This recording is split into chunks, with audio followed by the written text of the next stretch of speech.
Dinadawit ni dating Congressman Mike Defensor ang misis ni NBI Director Melvin Matibag sa flood control scandal. Kasunod naman yan ang plano raw ng NBI na sampahan si Defensor ng reklamong human trafficking. Si Matibag hindi pinalampas ang tila pang-iinsulto daw ng dating kongresista. Narito pong report ni Gio Robles. Formal nang isasampa ng National Bureau of Investigation ang reklamong human trafficking bukas laban kay dating anak kalusugan party list Representative Mike Defensor. Nag-ugat yan sa sinalakay na KTV bar sa Pasig noong Abril na pag-aari umano ng mga defensor. Dawit din ang kanyang asawa't anak pero itinanggi na ni Defensor ang aligasyon. Para kay Defensor, panggigipit lang ito ng NBI laban sa kanyang pamilya.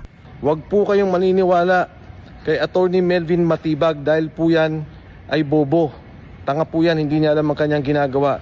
Idinawit din ng dating kongresista ang misis ni Matibag sa issue ng flood control project sa Laguna. Bakit hindi raw ito unahing imbestigahan ng NBI? Ang NBI dapat ginagamit sa tama.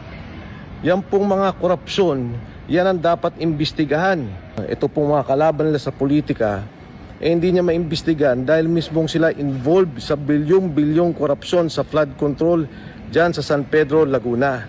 Ang asawa ni Matibag na tinutukoy ni Defensor ay si Laguna 1st District Representative Ann Matibag. Agad namang sinagot ni NBI Director ang paratang ni Defensor.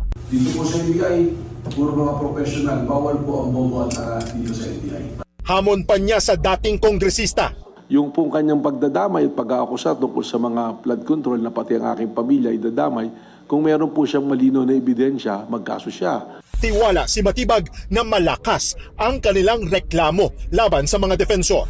Muling giniit ni Matibag na kontrolado ng pamilya defensor ang Cliff Point Development Corporation na may-ari ng commercial complex kung saan ni-raid ang KTV bar at hotel na pagmamay-ari ng asawa't anak ng dating kongresista. Sa corporate structure ng kumpanya na ipinresenta ng NBI, mahigit 70% ng shares ng Cliff Point ay hawak ng isang mining firm na kontrolado rin ng pamilya defensor. Ayon kay Matibag, hindi pamumulitika kundi mga dokumento at ebidensyang nakalap ng NBI ang basihan ng kaso laban kay defensor. Ito pong produkto ng pag-iimbestiga ito ng NBI, very unfair naman na tawaging kabubuhan ng katangahan ng NBI na maglabas ng mga dokumento na matitibay. Ang nakikita po kung kabubuhan ng katangahan sa pangyayaring ito ay yung idadamay mo ang iyong pamilya sa isang illegal na gawain at tapos you will cry na pinupolitika ka.